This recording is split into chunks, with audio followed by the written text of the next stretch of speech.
سو کہہ دے کہ نہیں، no you are going to violate the rules and laws of اللہ سبحانہ و تعالیٰ، you may not do so. اور اگر وہ حکمران کر رہا ہے that is also duty of the عالم to say no no you are deviated from the true path of اللہ سبحانہ و تعالیٰ. اور یہی کیا علماء کرام نے. امام ابو حنیفہ جیل میں پڑے رہے، مار کھاتے رہے اور جیل ہی میں شہید ہو گئے. کیوں؟ اسی دین کے لیے. کوئی مالی جھگڑا تھا اس کا؟ امام شافعی رحمۃ اللہ علیہ کو جیل میں ڈالا گیا، مار کھاتا رہا، کسی چیز کے لیے؟ اسی دین کے لیے. احمد بن حنبل کو مار مار کے شہید کر دیا گیا جیل میں، کسی چیز کے لیے؟ اسی دین کے لیے. امام مالک کو جیل میں ڈال کر اس کی پسلیاں توڑ ڈالی اور دونوں ہاتھ توڑ ڈالے، کس چیز کے لیے؟ ایک ہی مسئلے کے لیے. کتنے مسئلے کے لیے؟ ہم تو پورے دین پر کمپرومائز کرنے کے لیے تیار ہیں. اپنے بیٹے کے لیے کہ وہ ڈیویٹ ہو گیا تو دین اسی کے تابع کروا دے. اپنی بیٹی کے لیے خدا نخواستہ کہ وہ ڈیویٹ ہو چکی ہے، صحیح، اور میں تو مسجد میں آنے والا آدمی ہوں، تو ذرا دین کا وہ انداز ہمیں مل جائے کہ وہ میری بیٹی بھی ڈیویٹڈ نہ سمجھی جائے، صحیح ہے، یا میرے مفادات پر کوئی زد نہ پڑے. امام مالک رحمۃ اللہ علیہ ایک مسئلے کے لیے، کتنے مسئلے کے لیے؟ ایک مسئلے کے لیے کہ no divorce by force, divorce by force. حکمران نے اسے کہہ دیا کہ جی فتویٰ دے دیں، رولنگ دے دیں، کیونکہ جو پلیج والی عبارت ہے، کیا پلاج والی عبارت، بیعت والی، بیعت جو یعنی حاکم کو آدمی وہ کیا دیتا ہے، بیعت دے دیتا ہے، ایشورنس دے دیتا ہے کہ آئی ول فالو یو، صحیح، کہ میں ریبیلین نہیں ہوں، میں باغی نہیں ہوں، آپ کو فالو کروں گا، صحیح. اب جو حکمران تھے وہ تو اللہ کے راستے سے کافی حد تک ڈیویٹ ہو چکے تھے. انہوں نے کہا کہ لوگ تو بغاوت کریں گے ہمارے حرکات کو دیکھ کر.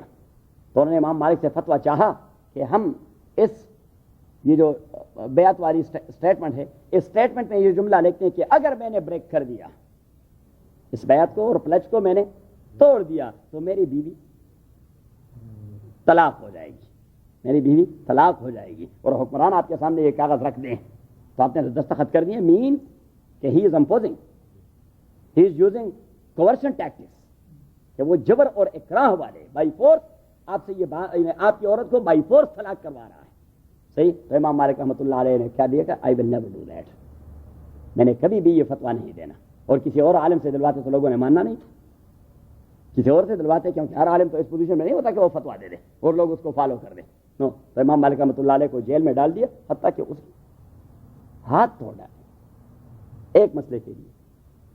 تو فرمایا کہ یا ایھا الذین آمنوا، او ایمان والو، اطیعوا اللہ، اطاعت کرو اللہ تعالیٰ کی، واطیعوا الرسول، اور اطاعت کرو اللہ تعالیٰ کے رسول کی، وَأُولِي الْأَمْرِ مِنْکُمْ، اور ارباب اختیار کی جو آپ میں سے ہیں، وَأُولِي الْأَمْرِ مِنْکُمْ، اور علماء کی، قرآن و سنت کے علماء کی. تو ارباب اختیار یہاں قید آیا ہے وَأُولِي الْأَمْر. اگر یہ کہہ دیتا کہ وَأُولِي الْأَمْر، اور حکمرانوں کی اطاعت کیجیے، کس کی اطاعت کیجیے؟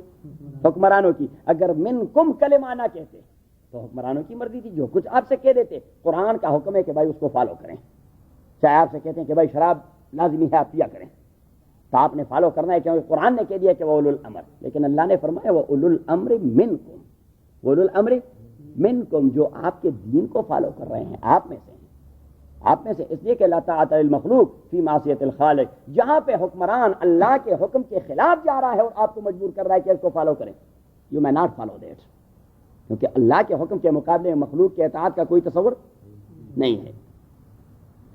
وَأُولِي الْأَمْرِ مِنْکُمْ فَإِن تَنَازَعْتُمْ فِي شَيْءٍ، اب جو دوسرا ترجمہ ابن مسعود نے کر دیا ہے کہ وَأُولِي الْأَمْرِ مِنْکُمْ، اور علماء جو آپ کے دین کے علماء ہیں، وَأُولِي الْأَمْرِ مِنْکُمْ، there may be a research scholar from Jewish people or from Christian or from Hindu who has got his PhD degree in Islamic Sharia and Islamic law.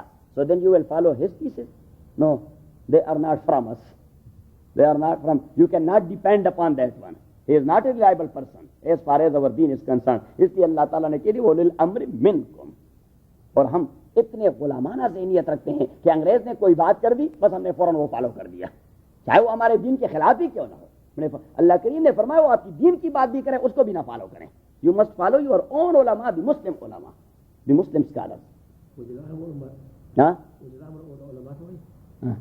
ترجمہ دار کر وَأُولِي الْأَمْرِ مِنْکُمْ، اور علماء جو آپ میں سے ہیں، فَإِن تَنَازَعْتُمْ فِي شَيْءٍ، اگر آپ کا تنازع پیدا ہو گیا کسی چیز میں، فردوہ الی اللہ، تو آپ واپس لے چلیں اس چیز کو الی اللہ، اللہ کے کتاب کی جانب، اللہ کی جانب، تو ہم عرض پر تو نہیں جا سکتے، اللہ کو واپس کر دیں مین کتاب کے، والرسول، اور اللہ کے رسول کی جانب، ان کنتم تؤمنون باللہ، اگر آپ ایمان رکھتے ہیں اللہ تعالیٰ پہ، والیوم الآخر، اور روز آخرت پہ، ذالک خیر، یہی کام آپ کے لیے بہتر ہے، واحسن تعویلا، اور یہ بہتر ہے تعویل کے اعتبار سے، آپ خود اپنی تعویلات نہ کریں، بس قرآن کی جانب موڑ دیں اس حکم کو، سنت کی جانب موڑ دیں کہ اللہ کیا کہہ رہا ہے اور اللہ کا پیغمبر کیا کہہ رہا ہے۔ تو یہاں سے 4 بنیادی چیزیں جسے کہتے ہیں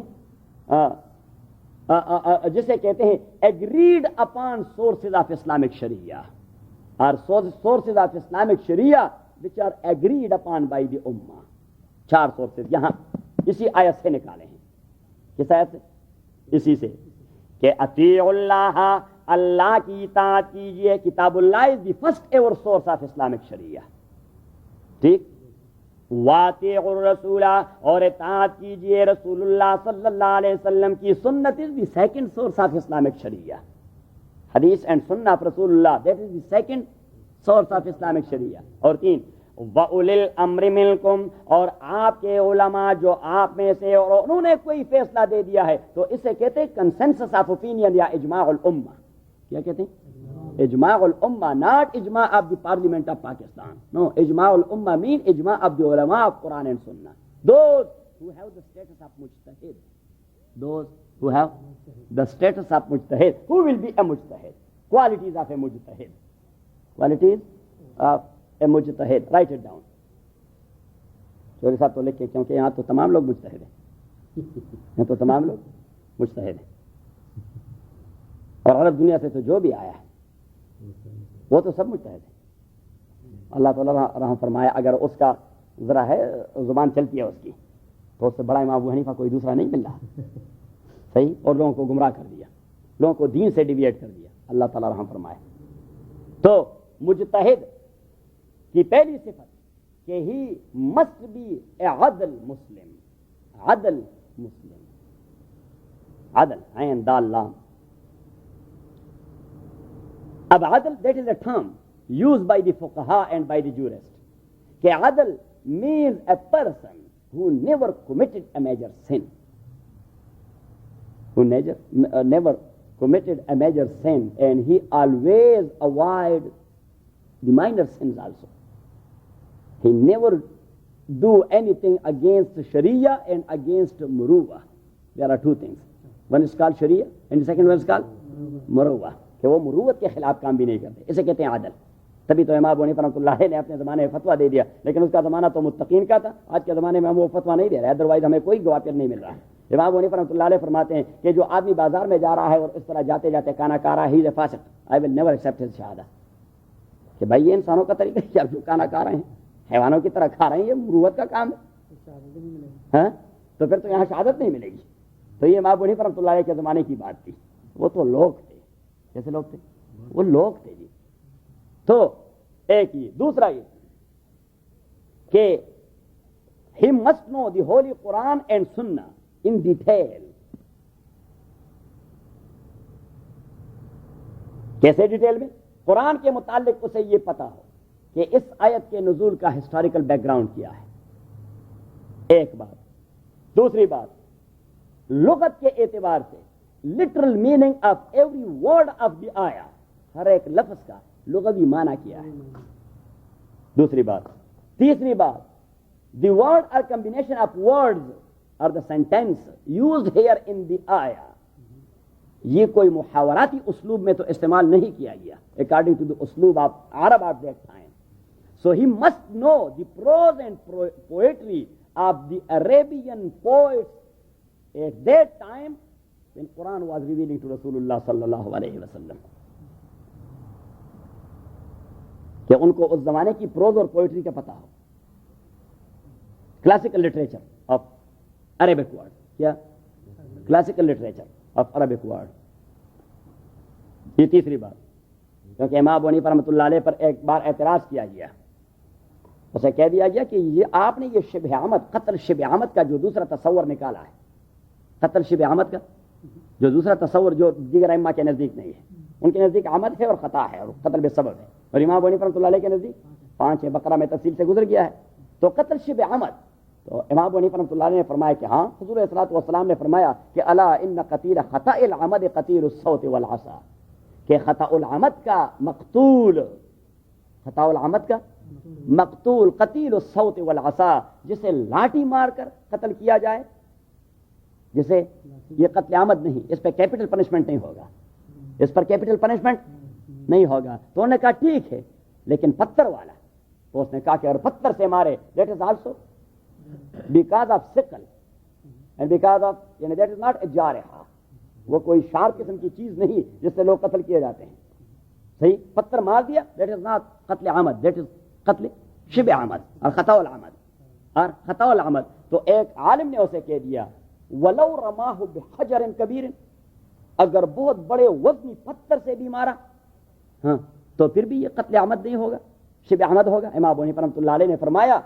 کہ ولو رماہ بجبل ابی قبیس، حرم کے قریب جو سب سے بڑا پہاڑ ہے، وہ جس پہ اب محل بنا ہوا ہے، اگر ابو قبیس اٹھا کر اس کو سر کو دے مارا، پھر قتل شبہ عمد ہے، پھر بھی قتل شبہ عمد ہے۔ وہاں لفظ اس نے استعمال کر دیا ولو رماہ بابا قبیس، ولو رماہ بابا، یہ لفظ بابا، با کے بے کے ساتھ الف، بابا، جبکہ ایکچولی مشہور عربیت میں جب با کا کلمہ آ جاتا ہے، اسے ہم حرف جر کہتے ہیں، تو پھر وہاں ابا لفظ استعمال نہیں ہوتا، پھر آپ وہاں اس الف کو یا پر تبدیل کریں گے، پھر ایکچولی پروننسیشن اور ایکسنٹ ہوگا ولو رماہ بابی قبیس، ابا قبیس نہیں ہوگا۔ اور امام ابو حنیفہ نے فرمایا ولو رماہ بابا قبیس۔ تو ایک دوسرے عالم نے وہاں سے پوائنٹ آف آرڈر پہ کہہ دیا کہ حضرت آپ کو تو صحیح عربیت نہیں آتی، کہ حضرت آپ کو تو صحیح عربیت نہیں آتی، جبکہ عربی میں یہ لفظ اگر آپ اس طرح استعمال کریں تو گرامیٹیکلی آپ نے اسے ابی قبیس استعمال کرنا ہے، ابا قبیس نہیں بلورا۔ تو جب آپ عربی گرامر کو نہیں جانتے، عربی گرامر کو نہیں جانتے، so you have no any right to deduce the laws from the holy Quran and سنہ آف رسول اللہ صلی اللہ علیہ وسلم۔ تو امام ابو حنیفہ رحمۃ اللہ علیہ نے فرمایا، امام ابو حنیفہ رحمۃ اللہ علیہ نے فرمایا کہ اکارڈنگ اور in the light of the practices of صحابہ رسول اللہ صلی اللہ علیہ وسلم، the prose and poetry are classical literature of the Arabian poets and people of literature that is prior to the grammatical rules, that is prior to the grammatical rules, کہ سب سے پہلے آپ نے کلاسیکل پوئٹری کو، کیونکہ لوگوں نے گرامر کے اصول وہاں سے بنا دیے ہیں، گرامر کوئی اس سے پہلے تو نہیں تھا، گرامر کے اصول تو لٹریچر سے بنا دیے گئے کہ ہاں یہ جو استعمال کرتے ہیں، تو لوگوں نے سوچ کے ہاں اس سے قاعدہ یہ نکلتا ہے کہ گرامر میں ایسا ہوتا ہے کہ جب ہی یا شی آئے گا تو پھر ڈز لگائیں گے، کیونکہ انہوں نے اپنے لکھنے میں جہاں بھی ہی اور شی، ہاں، تو اس کے پیچھے پھر گو نہیں لکھا، کیا لکھا؟ گوز لکھا۔ یہاں پہ نہیں، امریکہ میں نہیں، I am talking about the British English, کہ وہ گوز، تو یہاں پہ اب گرامر کا اصل کوئی دوسرا ہوگا، کیونکہ اس کے لٹریچر میں گوز کا تصور نہیں ہے، ہی گو، ہی گو، لیکن ہم وہاں کہتے کیا؟ ہی گوز، GOES، یہ تو کہتے ہیں ہی ڈو، ہم وہاں کہتے ہیں یہ غلط ہے، ہی ڈز، صحیح ہے، اچھا جو بھی ہے بات تقدیر۔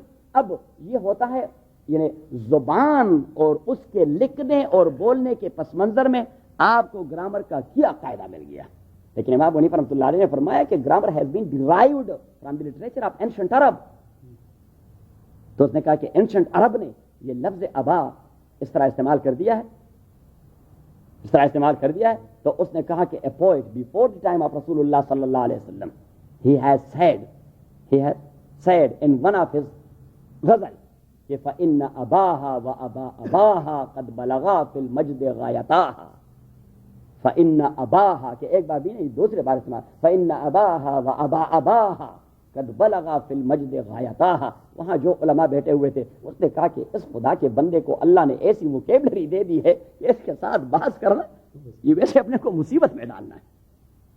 اس لیے تو امام مالک نے فرمایا کہ میرے استاد امام ابو حنیفہ ایسے آدمی تھے کہ یہ لکڑی سے جو پلر بنا ہوا ہے، اگر وہ کہہ دیتے کہ یہ سونے کی ہے، تو آرگومنٹ کی بنیاد پر کوئی بھی اسے لکڑی کا نہیں بنا سکتا تھا، کہ اس کی آرگومنٹ کی قوت اتنی تھی کہ وہ اتنے آرگومنٹ دے دیتے کہ وہ مسلسل لگ جاتے۔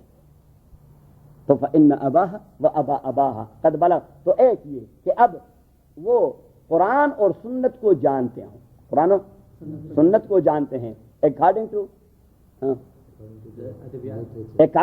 to the very meaning of the word, according to adabiyat and literature and according to grammatical rules. کہ grammatical rules کیا ہے، grammatical rules کیا ہے، ہاں یا لٹریچر کی نہیں، نزول کی اس کی تو بیک گراؤنڈ ہے، بیک گراؤنڈ تو میں نے کہہ دیا کہ نہیں، کہ گرامیٹیکل اصول، یہ لفظ جو استعمال کیا گیا ہے یا یہ جملے کو جو فارم کیا گیا ہے، یہ جو فارمیشن اس جملے کا ہو گیا ہے، گرامیٹیکلی اس کا معنی کیا نکلتا ہے، گرامیٹیکلی اس کا معنی کیا نکلتا ہے. جس طرح ایک جگہ اور سلیمان علیہ السلام کے واقعے میں آتا ہے، سلیمان کے واقعے میں کہ جب وہ یمن کی ملکہ آ گئی تو سلیمان علیہ السلام نے ایک ایسا زبردست مکان بنا دیا تھا کہ اسی کی ماربل اتنی ٹرانسپیرنٹ تھی کہ آدمی آ جاتا تو وہ فوراً کنفیوز ہو جاتا کہ پانی، کہ یہ پانی ہے، یعنی ٹرانسپیرنسی کی وجہ سے وہ اس طرح حرکت کرتا نظر آتا کہ یہ پانی ہے.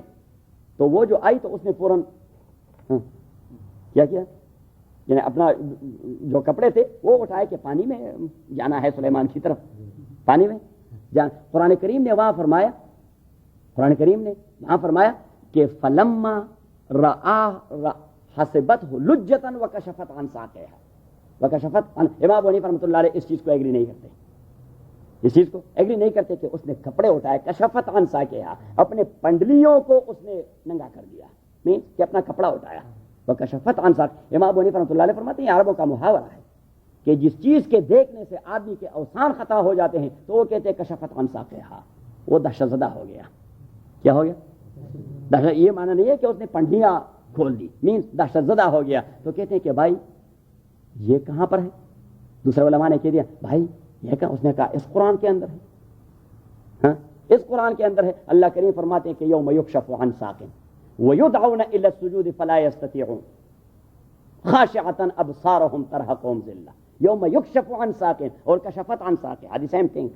کشفت وہ ماضی ہے اور یکشف وہ مضارع ہے، مستقبل ہے، فیوچر ٹائمس ہے. نور تو ہے کشف عن ساق ایک ہی الفاظ. تو یوم یکشف عن ساق، وہاں کون اپنے پنڈلی کو ننگا کرے گا؟ اللہ. تو اللہ کی تو کوئی پنڈلی ہے نہیں، کوئی دوسرا کون ہے جو پنڈلی کو؟ تو تمام علماء نے کہہ دیا ہاں وہاں تو اس کا معنی ہے کہ جب لوگ سارے ہیبت زدہ ہو جائیں گے قیامت کے دن، جب ان کے اوسان ٹھکانے نہیں لگیں گے. تو امام حنیفہ رحمۃ اللہ علیہ نے فرمایا یہ بھی وہی محاورہ ہے جو یہاں استعمال کیا گیا ہے کہ یوم یکشف عن ساق وکشفت عن ساقها. تو ایک تو یہ کہ مسلمان عادل، دوسرا یہ کہ عالم نہیں، فقط عالم نہیں، اجتہاد کے لیے 18 شرائط علماء نے لکھی ہیں. کتنے شرائط؟ جو میں نے ذرا سمرائز کر دیے، تو سمرائز کرنے کے بعد کہ وہ قرآن و سنت کا ایسا عالم ہو کہ قرآن و سنت کے ہسٹوریکل بیک گراؤنڈ کو بھی جانتا ہو، ایک دوسرا ہر ایک لفظ کے لٹرل میننگ کو بھی جانتا ہو، صحیح، تیسرا عربک کلاسیکل پروز اینڈ پرویٹری اور لٹریچر کو بھی جانتا ہو، چوتھا محاورات عرب کو بھی جانتا ہو کہ عرب یہ کس طرح استعمال کرتے ہیں،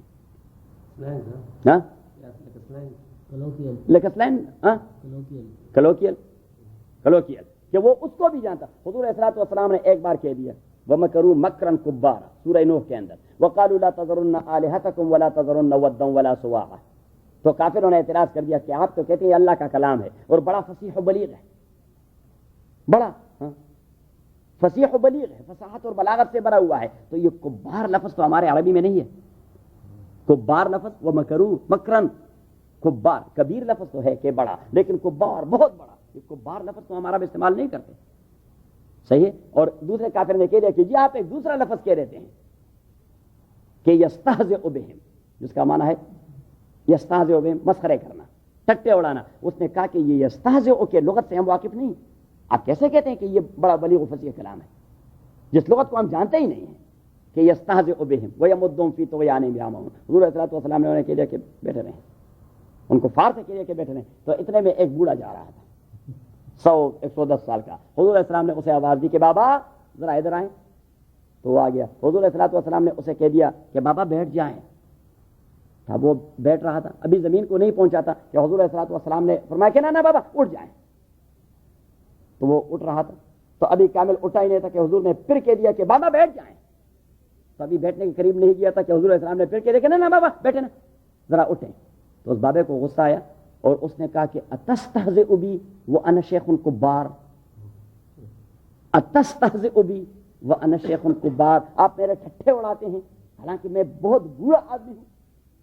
دونوں ہی الفاظ اس آدمی نے اپنے سلینگ لینگویج میں استعمال کر دیے۔ تو حضور علیہ الصلوۃ والسلام انہوں نے کہا کہ بس ہم کچھ نہیں کہتے اس کے بلاغت و فصاحت میں، صحیح ہے۔ تو ان علماء کو یہ چیزیں بھی ازبر ہوں، یہ بھی ہے، وہ اس کو بھی جانتے ہیں کہ قرآن کریم کی کون سی آیت مطلق ہے، کون سی مقید ہے، کون سی خاص ہے، کون سی عام ہے، حقیقت ہے، مجاز ہے، مجمل ہے، مفصل ہے، مشترک ہے، مؤول ہے، دلالت النص، اشارت النص، اقتضاء النص، عبارت النص، کہ یہاں کس چیز کو ہم اپلائی کریں گے۔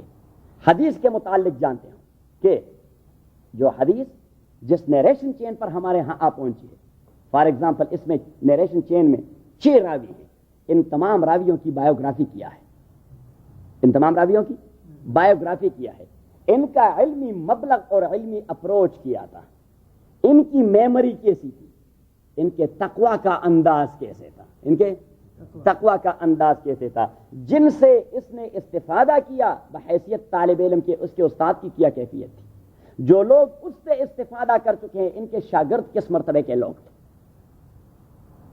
صحیح۔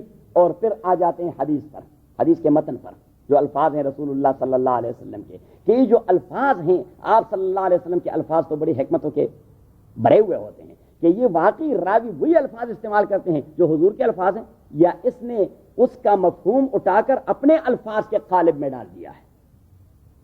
پھر یہ کہ یہ حدیث یہ صحیح لذاتی ہی کی پوزیشن میں ہے، صحیح لغیر ہی کی پوزیشن میں ہے، حسن لذاتی ہی ہے کہ حسن لغیر ہی ہے، یہ مضطرب ہے، یہ مدرج ہے، یہ مدلس المتن ہے، یہ مدلس السند ہے، یہ شاذ ہے، یہ منکر ہے، یہ منقطع ہے، یہ مرسل ہے، صحابی کا مرسل ہے، تابعی کا مرسل ہے۔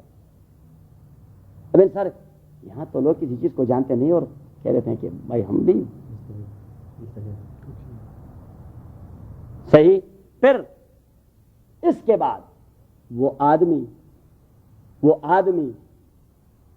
قرآن و سنت کا اتنا عمیق مطالعہ کر چکا ہو کہ اجتہاد کے لیے اصول بھی اس نے بنا دیے ہوں، کیونکہ اجتہاد کے اصول حضور علیہ الصلوۃ والسلام نے کوئی مرتب کر کے میں نہیں دیے، ان فقہا نے حضور کے صحابہ کے اعمال سے فکر کر دیے کہ یہ جو وہ اجتہاد کر رہے تھے تو کس قسم کے، اور نہ ان صحابہ نے کہا کہ ان اصول کو اپنا کر میں نے یہ اجتہاد کر دیا، نہیں، جو اجتہاد کر چکے تو انہوں نے ذہن کو زور اس پہ ڈال دیا اور عمیق مطالعہ کرتے رہو۔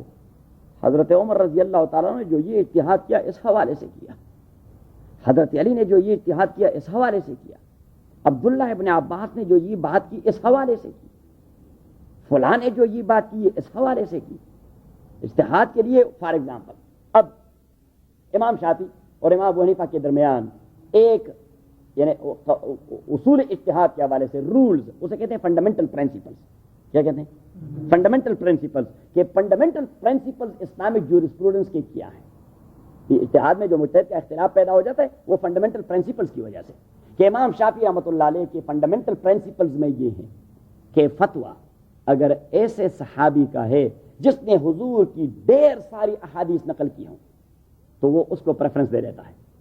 امام ابو حنیفہ رحمۃ اللہ علیہ فرماتے ہیں کہ فتوے کے لیے مفتی کا جیورسٹ ہونا ضروری ہے، نیریٹر ہونا ضروری نہیں،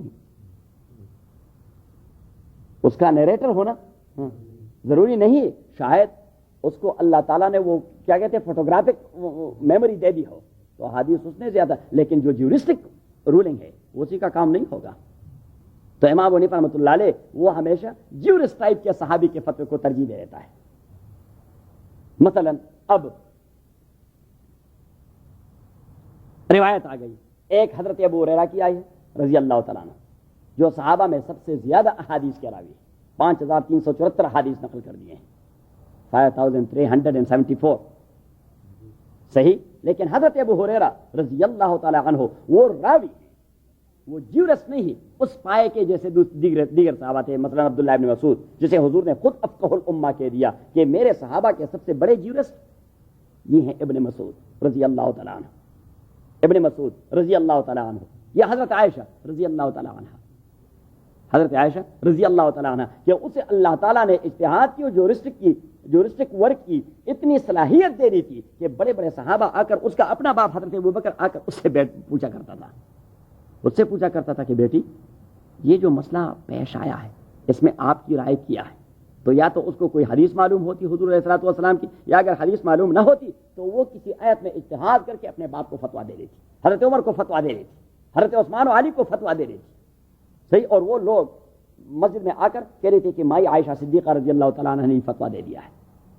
تو امام ابو حنیفہ رحمۃ اللہ علیہ جب تصل ہو جاتا ہے دو فتووں کا، ایک ابو ہریرہ کا اور ایک حضرت عائشہ کا، تو امام شافعی رحمۃ اللہ علیہ وہ کہتے ہیں کہ ابو ہریرہ کثیر الروایہ ہے، وہ اس کے فتوے کو پک کر کے مذہب بنا دیتا ہے۔ امام ابو حنیفہ رحمۃ اللہ علیہ فرماتے ہیں کہ فقیہ الروایہ حضرت یا ایھا الذین آمنوا، او ایمان والو، اطیعوا اللہ، اطاعت کیجیے اللہ تعالیٰ کی، واطیعوا الرسول، اطاعت کریں اللہ کے پیغمبر کی، واولی الامر منکم، اور اولو الامر جو آپ میں سے ہیں جو وہ اجماعی فیصلہ کر دیں۔ اچھا، اب اگر کسی کا اجماعی فیصلہ نہ ہو، انڈیویجول فیصلہ ہو کسی عالم کا، انڈیویجول اوپینین ہے اسی کی، ایک عالم کا ہاں انڈیویجول اوپینین ہے، اس نے انڈیویجول اجتہاد کر دیا ہے، لیکن انڈیویجول اجتہاد کے لیے شرط یہ ہے کہ وہ اجتہاد قرآن کے خلاف نہ ہو، وہ اجتہاد سنت رسول کے خلاف نہ ہو، اور وہ اجتہاد اجماع امت کے خلاف نہ ہو۔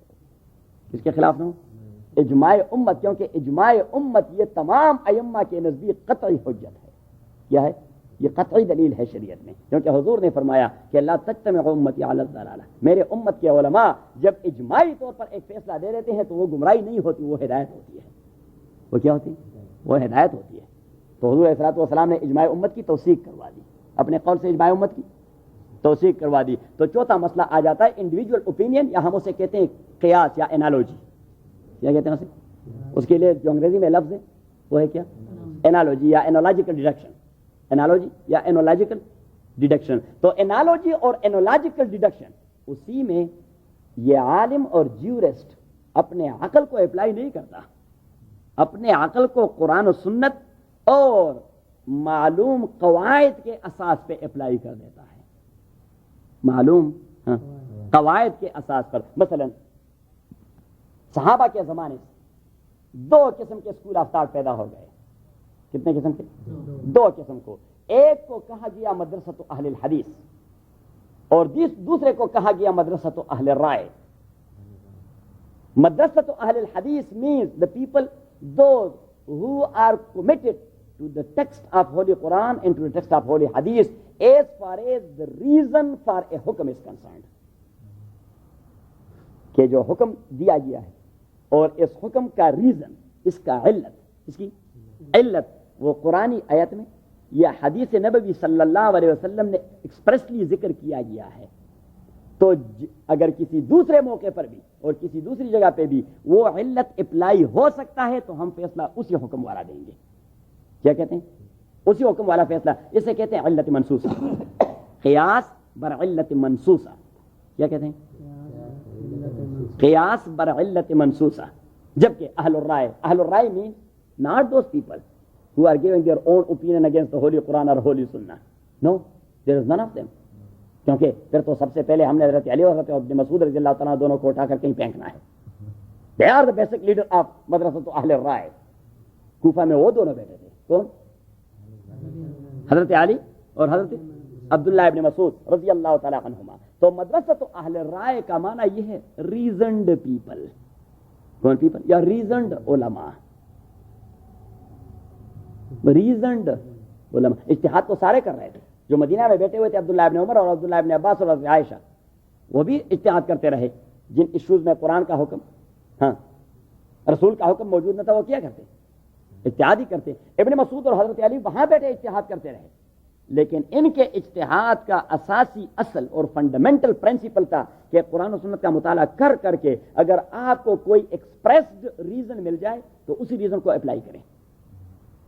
جو علت حدیث آیت میں بیان کی گئی ہے اسی علت کو اپلائی کریں اور مزید احکام آپ فیصلہ کرتے جائیں اور سولوشن نکالتے رہیں۔ جبکہ وہاں عبداللہ ابن مسعود اور حضرت علی رضی اللہ تعالیٰ عنہ they were talking about علت مستنبطہ، کہ کبھی کبھار ایکسپریسلی علت وہ آیت اور حدیث میں نہیں ہوتی، لیکن اگر آپ ان ڈیپتھ مطالعہ کریں تو آپ وہ علت وہاں سے ڈیرائیو کر سکتے ہیں کہ why Allah has said so and so based upon what kind of reason.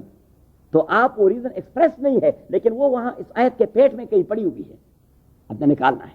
کیا ہے؟ آپ نے نکالنا ہے کسی اسپیسیفک، یا ان چاروں میں سے کسی ایک مسئلے کے لیے کسی کی رائے اور کسی دوسرے مسئلے میں کسی دوسرے کی رائے. صحیح، بس فرق صرف یہی ہے. آج کے دور میں کوئی بھی غیر مقلد نہیں ہے، مقلدین ہے سارے. یہ ہیں مقلدین ہے سارے، لیکن اب تقلید کس کے کر رہے ہیں؟ ایک کو کہتے تقلید عمومی اور دوسرے کہتے تقلید شخصی. صحیح ہے. تو میجارٹی آف دا امہ اینڈ دیئر علماء دے ہیو گیون دیئر فتویٰ یونانیمسلی اور آن میجارٹی بیسس دیٹ تقلید شخصی از واجب. کیا تقلید شخصی means کہ a Muslim person must be Hanafi in every aspect of his life and he must follow a Hanafi school of thought. It doesn't mean that he follow Imam Abu Hanifa in one masala and Shafi in the other masala. Now he is following his lust and his desire. کہ بھائی جو کچھ اسے suit کرتا ہے تو پھر اسی امام کے پیچھے چلا. وہ امام کی تھوڑا اتباع کرتا ہے، وہ تو اپنے خواہشات کے پیچھے لگا ہوا ہے. ہاں کہتے ہیں ایک ہی امام کو فالو کریں. ہاں ایک امام، اسے کہتے ہیں تقلید شخصی. کیا کہتے ہیں؟ تقلید شخصی. یا تو آپ اجتہاد کے اس انداز پہ پہنچ جائیں کہ آپ کو خود پتہ لگے کہ امام ابو حنیفہ نے یہ بات غلط لکھی ہے، امام شافعی نے اس سے زیادہ مناسب لکھی ہے. بھائی کس بنیاد پہ مناسب لکھی ہے؟ امام شافعی کا اس مسئلے کے لیے دلیل کیا ہے؟ یا ایون اگر امام شافعی کا کوئی مقلد ہے، اس لیے تو مجھ سے جب عرب فتویٰ پوچھتے ہیں تو میں فرسٹ آف آل اس سے پوچھ لیتا ہوں، میں فرسٹ آف آل اس سے پوچھ لیتا ہوں کہ which one of the four امام یو فالو. تو وہ اگر کہہ دیتا ہے کہ میں امام مالک کو فالو کر دیتا ہوں، دین آئی گیو ہم فتویٰ اکارڈنگ ٹو دی مذہب آف امام مالک رحمہ اللہ. آئی ول نیور گیو ہم فتویٰ ان اکارڈنس ود دی مذہب ابو حنیفہ دو آئی ایم حنفی. پھر میں اسے کہہ دیتا ہوں کہ آپ کے امام حضرت امام مالک رحمۃ اللہ علیہ کا فتویٰ یہ ہے and you must follow the مذہب آف یور اون امام. کیوں؟ اس لیے کہ اگر میں یہ کروں، یہ مجھے حق بھی نہیں پہنچتا شریعت میں کہ میں اس پر امپوز کروں اپنے امام کا مسلک، میں اس پر امپوز کروں اپنے. اگر میں اسے آج اپنے امام سے لا تعلق کروانا چاہتا ہوں تو پنڈورا بکس تو اس کے لیے کھل گیا. یہ پنڈورا بکس تو اس کے لیے کہ بھائی مرضی کی بات ہے، بس جس مسئلے میں جہاں جانا چاہتے ہیں وہاں جائیں، اس مسئلے میں ہاں جہاں جانا چاہتے ہیں وہاں جائیں. تو اب قیاس میں خدا کرے ہو جائیں. اچھا ہاں ہاں خدا کرے ہم ہو جائیں. ہم کیا ہے بھائی، ہم تو نقل چھوڑ ہو جائیں. مجتہد الفتویٰ کا معنی یہی ہوتا ہے کہ مذاہب کی یہ اسٹڈی کر چکی ہوتی ہے کہ اس کی میموری میں وہ مذاہب پڑے رہتے ہیں، تو فوراً فکر کر دیتا ہے کہ بھائی اس مسئلے کا جواب ابن عابدین شامی نے امام ابو حنیفہ رحمۃ اللہ علیہ کے فقہ کے اساس پر یہ دیا ہے. صحیح. اس مسئلے کا جواب ابن قدامہ نے امام احمد بن حنبل رحمۃ اللہ علیہ کے مذہب کے اساس پر یہ دیا ہے. اس مسئلے کا جواب علامہ رملی نے نہایت المحتاج میں شافعی کے مسلک کے اساس پر یہ دیا ہے. اس مسئلے کا جواب ابن قاسم نے المدنوۃ الکبریٰ میں امام مالک کے مذہب کے اساس پر یہ دیا ہے. ہم صرف نقل کرتے ہیں. صحیح ہے. Just like a student of فقہ. آج کے دور میں مجتہد التجریبی کوئی نہیں. ہاں وہ جانتے نہیں دلائل کی ترقی ہی نہیں کر پاتے. بلکہ میں تو کبھی کبھار آدمی پہ غصہ ہو جاتا ہوں. وہ کہتے ہیں کہ بھائی امام بخاری نے ایک حدیث نقل کی ہے. ہم کہتے ہیں بیٹھ جاؤ بیوقوف کے بچے. ہمارے شیخ فرمایا کرتے تھے خریتا گورا اپسارا شپیتا گورا، کہ گدی کو دیکھیں خریتا گورا اپسارا او مردی وہ سو رہا ہے خریتا گورا اور پسارا شپیتا گورا. گدی کو دیکھیں اور سارا میں رات گزارنے کو دیکھیں. گدی سارا میں رات نہیں گزار سکتی.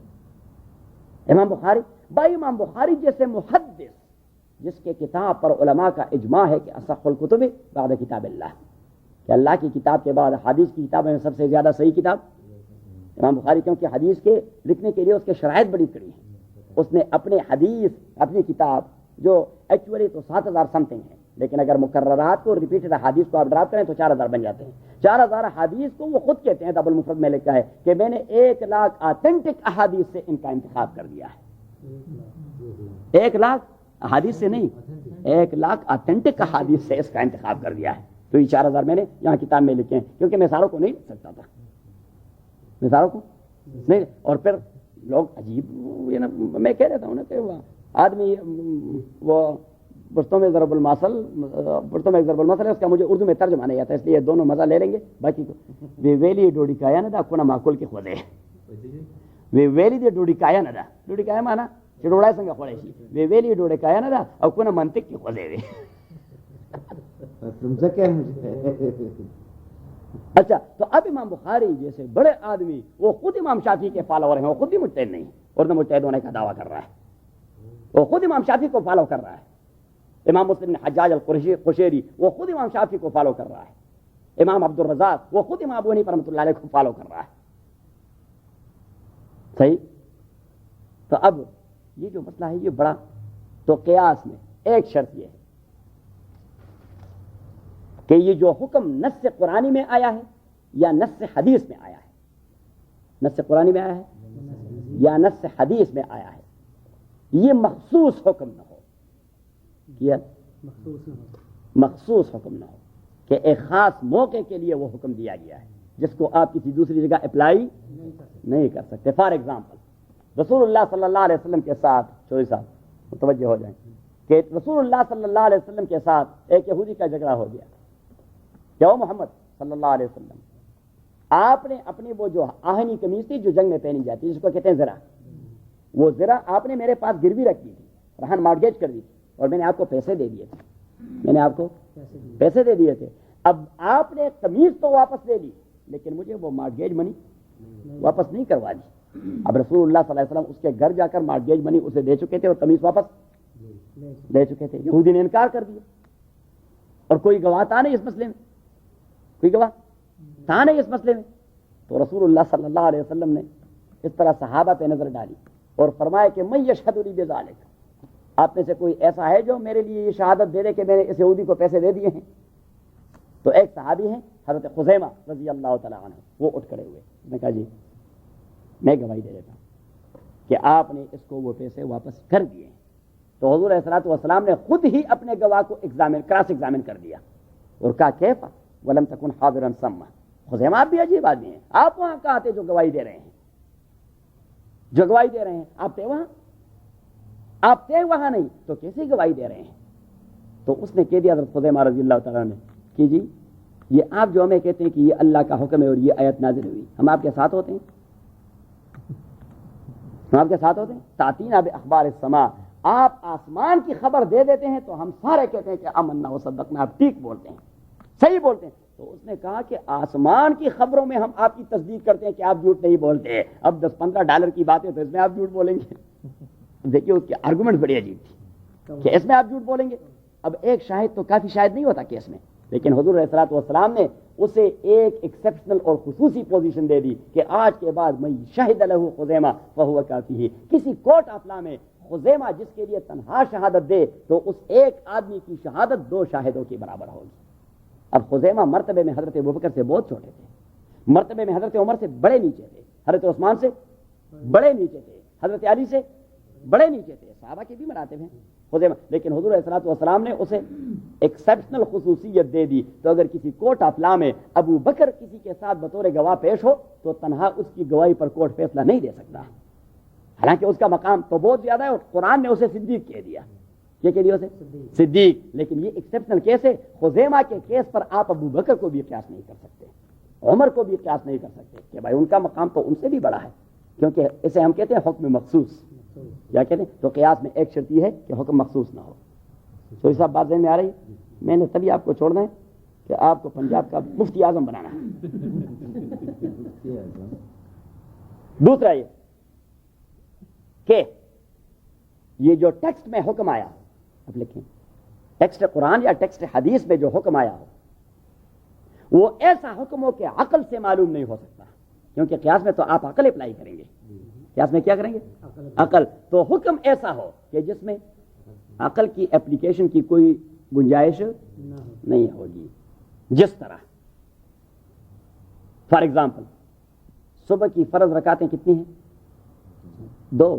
فرض کتنی ہیں؟ فرض 2 ہی ہیں. اب ان فرض رکعتوں کا 2 ہونا یہ کوئی عقل والی بات ہے یا نقل والی بات ہے؟ نقل والی بات ہے کہ اللہ نے کہہ دیا پیغمبر سے اور پیغمبر نے پریکٹس کروا دیا. تو آپ ظہر والی نماز فجر والے پہ قیاس نہیں کر سکتے کہ چونکہ فجر کی نماز 2 رکعت ہے، آدمی نیند سے اٹھ جاتا ہے تو زیادہ نماز پڑھنا اس کے لیے مشکل ہوتا ہے، اس لیے وہاں پہ کتنی رکعت رکھی گئی؟ 2۔ تو گرمیوں کے موسم میں جب آدمی دوپہر کے وقت سو جاتا ہے اور اٹھ جاتا ہے تو لمبی نماز نہیں پڑھ سکتا، لہذا قیاس کے طور پر 2 ہی پڑھنے چاہیے، کیونکہ یہ باتیں عقل پہ ڈیپینڈ نہیں کرتی، یہ کس پہ ڈیپینڈ کرتی ہے؟ ٹیکسٹ پر۔ یہ کس پر ڈیپینڈ کرتی؟ تو یہ دوسرا شرط۔ اور تیسرا شرط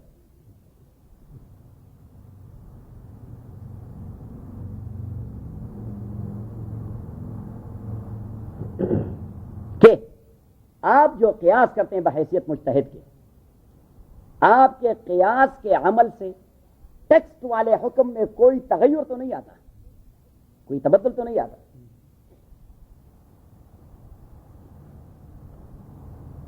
مثلا قرآن کریم نے فرمایا کفارے کے اعتبار سے کہ اگر آپ قسم میں حانث ہو جائیں تو آپ نے کفارہ ادا کرنا ہوگا۔ کیا دینا ہوگا؟ کفارہ۔ اب کفارہ کیا ہے؟ فکفارۃ اطعام 10 مساکین، 10 مسکینوں کو روٹی کھلانا، او کسوتہم یا ان کو کپڑے دینا۔ یہ الفاظ میرے آپ یاد رکھیں، 10 مسکینوں کو روٹی کھلانا یا ان کو کپڑا دینا، ان کو کپڑا دینا۔ اب دینے کا معنی یہ ہے کہ you are giving them the position of کپڑا، while in ta'am or in food you are not bound to give them possession, only to call them and to invite them to your house and to sit here and just eat, maybe 1 لقمہ اور 10 لقمہ اور 10,000 لقمہ۔ That's called اباحہ۔ شریعت میں اسے کیا کہتے ہیں؟ اباحہ۔ یعنی آپ نے اس دن جو اپنے گھر میں سارا کچھ لگا دیا میز پر، یا وامق بھائی نے سارا کچھ اپنے دعوت میں میز پر لگا دیا اور پھر ہمیں کہا کہ آئیں، تو وہ آپ نے ہمیں تملیک نہیں کروایا کہ now that is your property, otherwise ہمیں جان اباحت۔ اب نہ الف با الف ہا تا، اباحت، اسے اباحت کہتے ہیں۔ تو اب اگر آپ ایسا کریں کہ چونکہ آیت میں تو عام کا حکم وہ اباحت پر مبنی ہے، کس پر مبنی ہے؟ اباحت پر، تو یہ جو کپڑا ہے 10 مساکین کا، اسے بھی ہم اباحت ہی پہ حمل کرتے ہیں کہ میرے گھر میں 10 جوڑے کپڑے پڑے ہوں گے، اور جب ان غریبوں کو ضرورت پڑی تو وہ آ کے استعمال کریں اور پھر واپس لا کر گھر میں اویزان کریں ہمارے گھر میں۔ نہیں بھائی، اس میں تملیک ہے، give them the possession، کیونکہ آپ پھر قرآنی ٹیکسٹ کو تبدیل کر رہے ہیں اسے قیاس کے ذریعے۔ ابھی بات ذہن میں آ گئی؟ ابھی بات ذہن میں آ گئی؟ ذرا ٹیکنیکلٹی ہے، بحث تو طویل ہے، بات تو بھی میں صرف آپ کو ایک گلانس دے رہا تھا۔ ہاں یہ 3 ہو گئے۔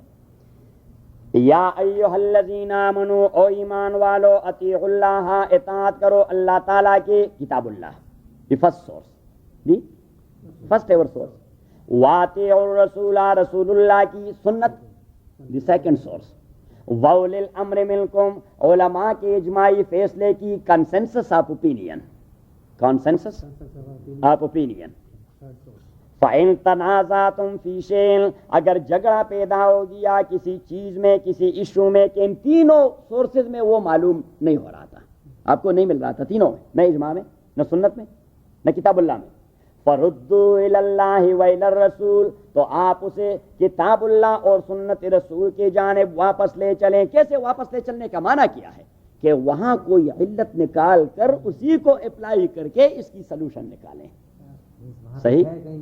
ہاں، یعنی مینز کہ وہاں کوئی ریزن آپ کو مل جائے گا، اور پھر آپ اپنی ذہنی محنت کر کر کے، اجتہاد کر کر کے کسی نتیجے پر جا پہنچیں گے۔ کسی نتیجے پر کیا ہوگا؟ یعنی فار ایگزامپل، اب میں آپ کو ایگزامپل دیتا ہوں، دیکھیے کہ حضور علیہ الصلوۃ والسلام قرآن کریم میں یہ زکوٰۃ کے لیے 8 مصارف ذکر کیے گئے ہیں۔ کتنے؟ 8 مصارف۔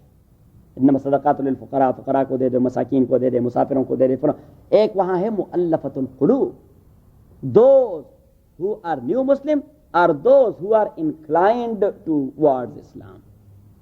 Though they are non-Muslim، لیکن وہ inclined ہے اسلام کی طرف، ان کا میلان ہے اسلام کی طرف، تو اگر وہ مالدار بھی ہیں تو انہیں زکوٰۃ کی منی سے کوئی $1000 دے دیں، تاکہ انہیں پتہ لگ جائے کہ بھائی اسلام میں پیسے بھی ملتے ہیں، ہاں مال بھی ملتا ہے، مال بھی، یا جو نئے آئے ہیں تو شاید وہ ابھی تک اسٹیبلش نہیں ہوئے، وہ اسلام میں مستحکم نہیں ہوئے، تو کوئی $500 سے دے دیں، یہ لے لیں بھائی، حالانکہ اس کی بڑی پراپرٹی ہے، بھائی یہ کیا ہے، یہ اسلام کا حکم ہے آپ کے لیے۔ اب وہ سوچے کہ بھائی اسلام میں بڑے فائدے، کبھی کبھار پاکٹ منی بھی دے دیتے ہیں، تو وہ ذرا اسٹیبلش ہو جائے گا۔ اب اسے کہتے ہیں مؤلفۃ القلوب۔ کیا کہتے ہیں؟ حضور علیہ السلام اپنے زمانے میں دو بڑے بڑے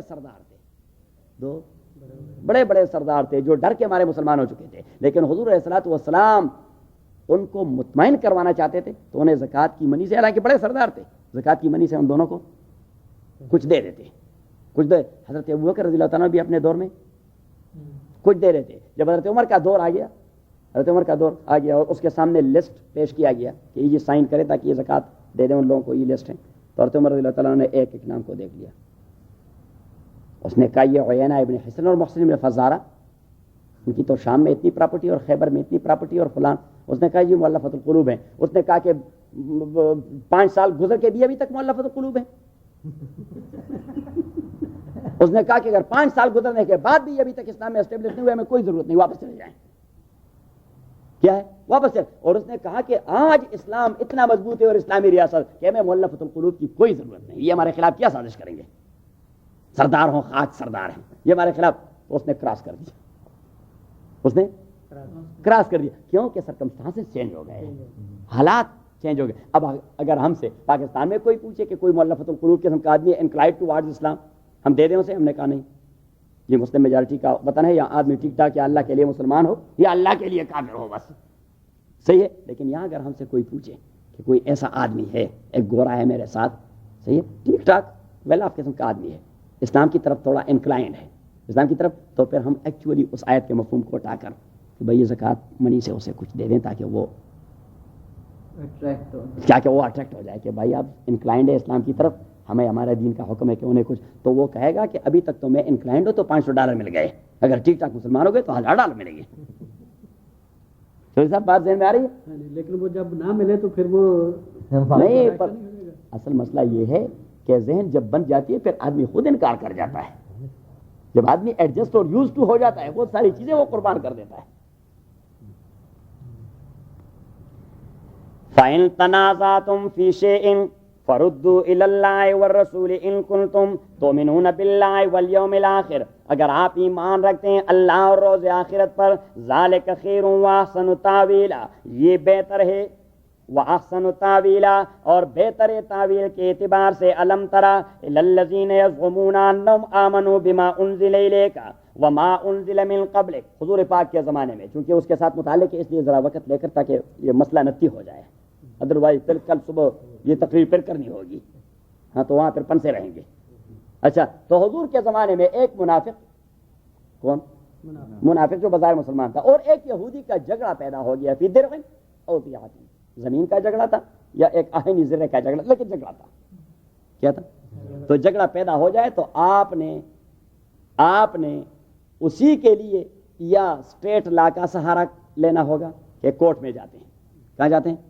کورٹ میں جاتے ہیں، اور یا آپ نے میڈیشن اور آربیٹریٹر کا سہارا لینا ہوگا۔ کس کا سہارا لینا ہوگا؟ آربیٹریشن کا سہارا لینا ہوگا۔ Arbitration may be based upon tradition or specific community or based upon their aqidah and their deen and so on۔ بات ذہن میں آ گئی؟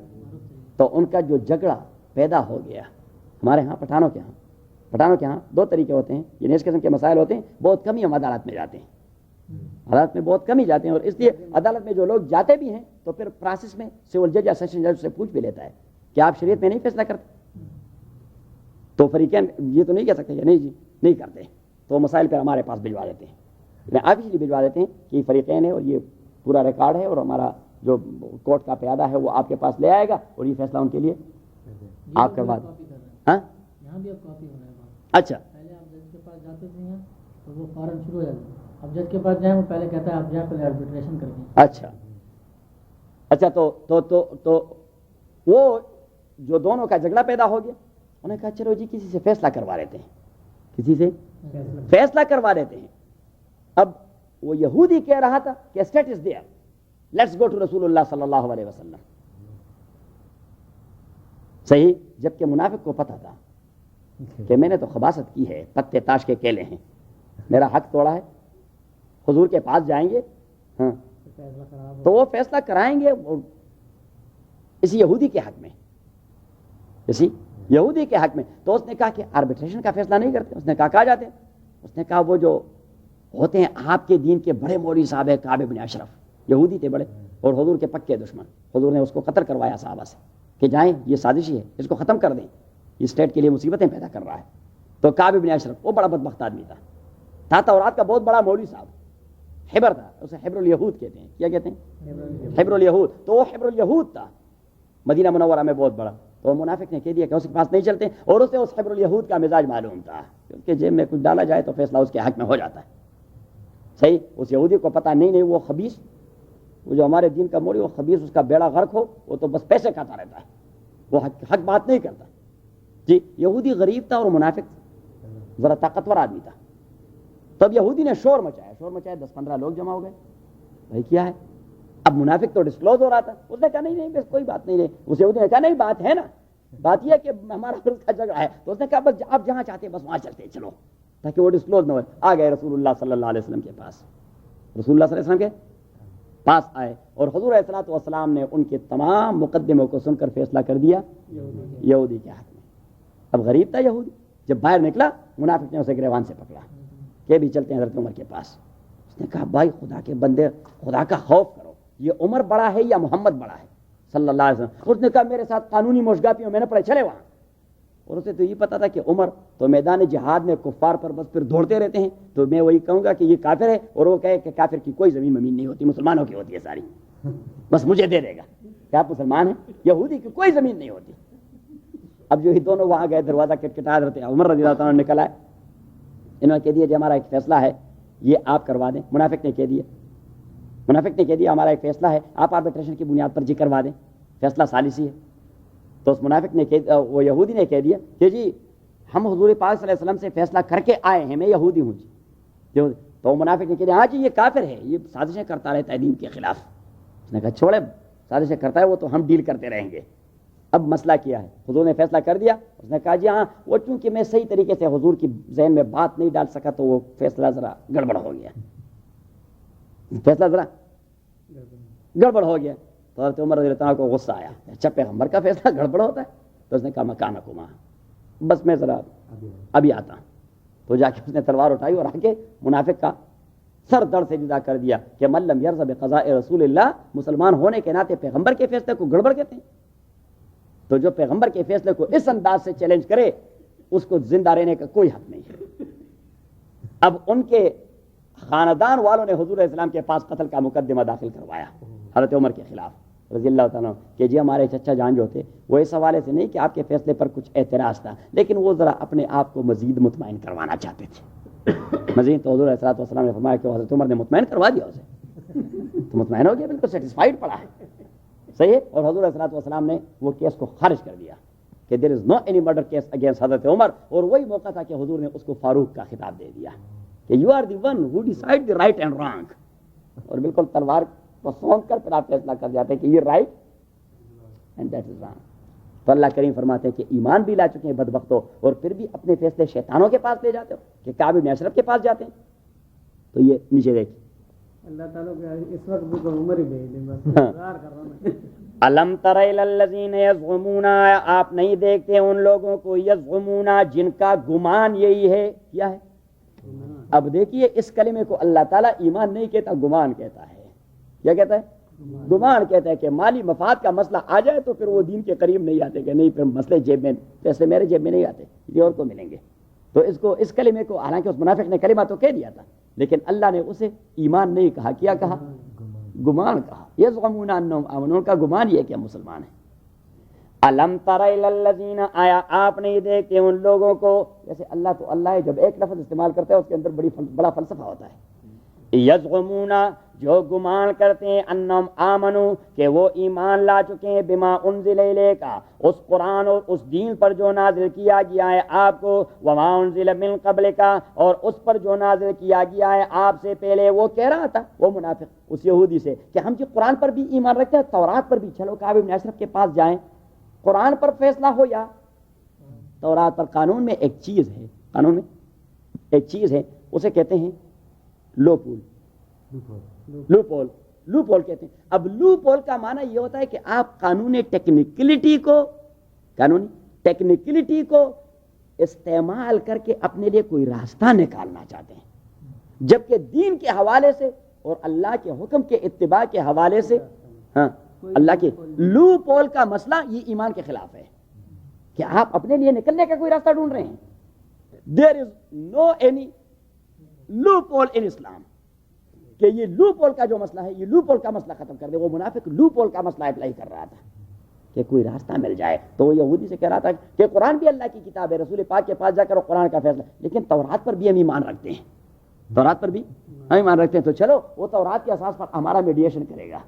تو اللہ کریم نے فرمایا کہ قرآن کی موجودگی میں جو لوپول کا سہارا لے گا اس کا انجام حضرت عمر کے ہاتھوں یہ ہوگا. ہاں تو کیا فرمایا کہ یزعمون، تو صاحب کچھ مزہ دے رہا ہے کو قرآن، یزعمون انہم آمنوا بما انزل الیک، کہ جو گمان کرتے ہیں کہ انہوں نے ایمان لایا ہے بما انزل الیک، اس چیز پر جو نازل کر دیا گیا ہے آپ کو، وما انزل من قبلک، اور وہ گمان کرتے ہیں کہ ہم تورات پر بھی ایمان. اور دیکھیے یہ جو مکسچر بنانا ہے، یہ جو مکسچر بنانا ہے قرآن کے نزول کے بعد، یہ اللہ کو قطعاً پسند نہیں. بقرہ کے اندر ایک آیت گزر گیا کہ ادخلوا فی السلم کافہ، ایمان والو اسلام کے اندر کل کے کل داخل ہو جاؤ. کیا داخل ہو جاؤ؟ کل کے کل داخل ہو جاؤ. اس آیت کے نزول کی وجہ کیا ہوئی؟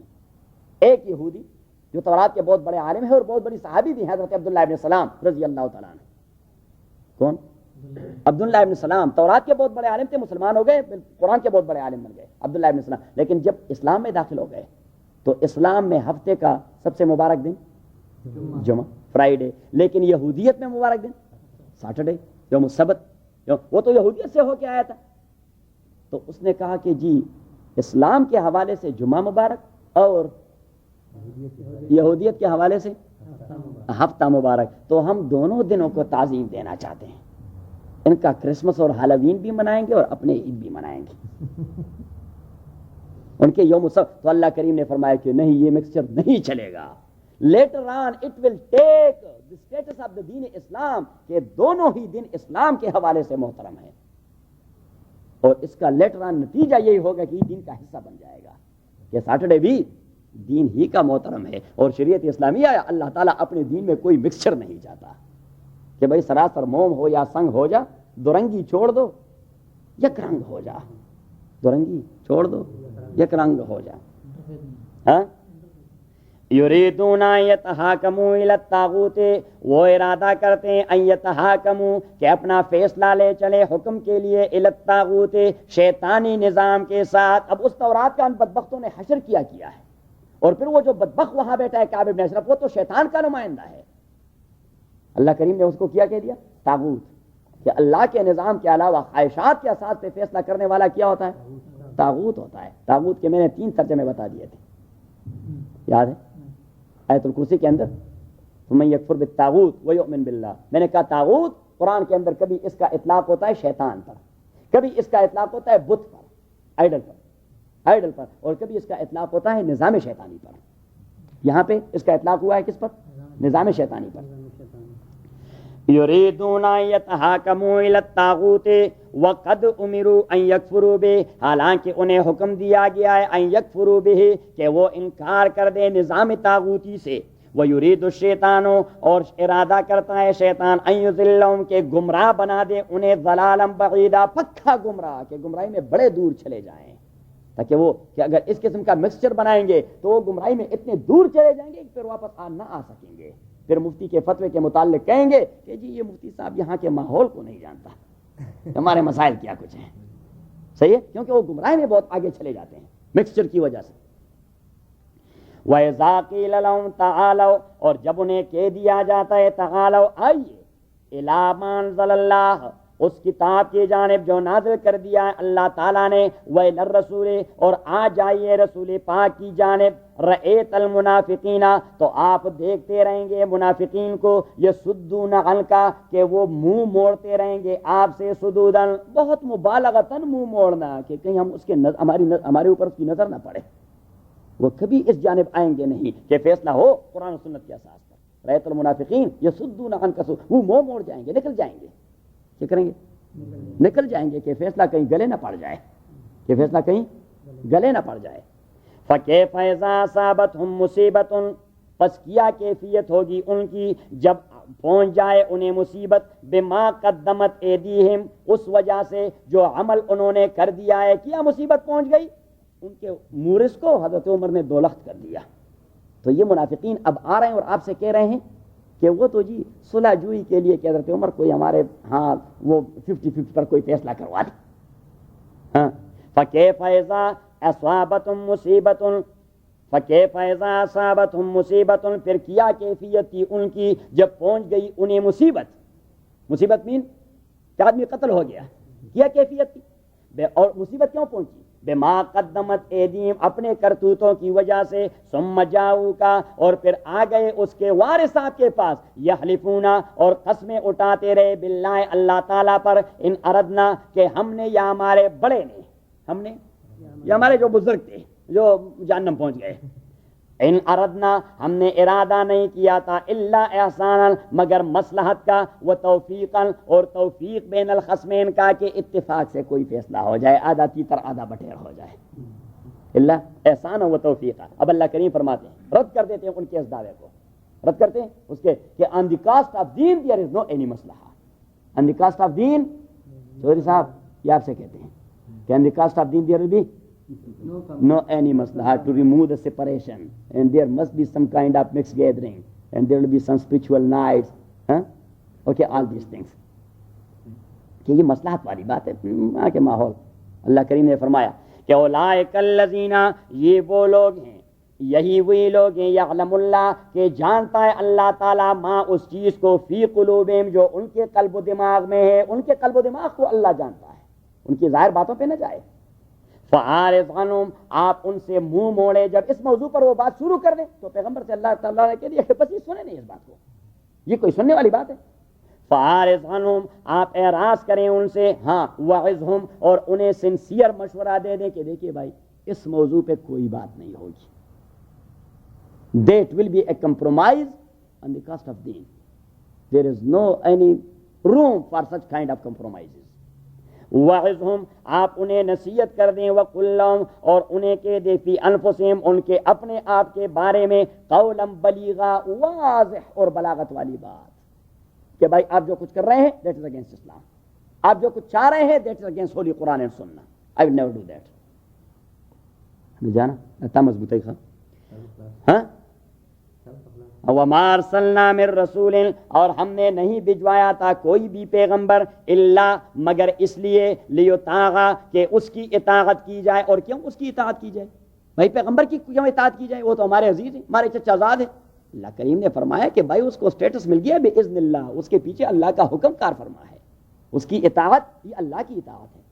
وَمَا أَرْسَلْنَا مِن رَّسُولٍ إِلَّا لِيُطَاعَ مگر اس لیے کہ اس کی اطاعت کی جائے، بِإِذْنِ اللہ اللہ تعالیٰ کے حکم پر، زندگی کے جملہ میدانوں میں اس کی اطاعت کی جائے، زندگی کے جملہ میں، نہیں یہ کہ وہ مصلی پر کھڑے ہو اور اللہ اکبر کہہ دیں تو آپ رکوع میں چلے جائیں اور سمع اللہ لمن حمدہ تو آپ اوپر آ جائیں، اور جب مالی معاملات کے بارے میں وہ فیصلہ کر دیں تو آپ آربیٹریشن کے لیے کہیں اور چلے جائیں۔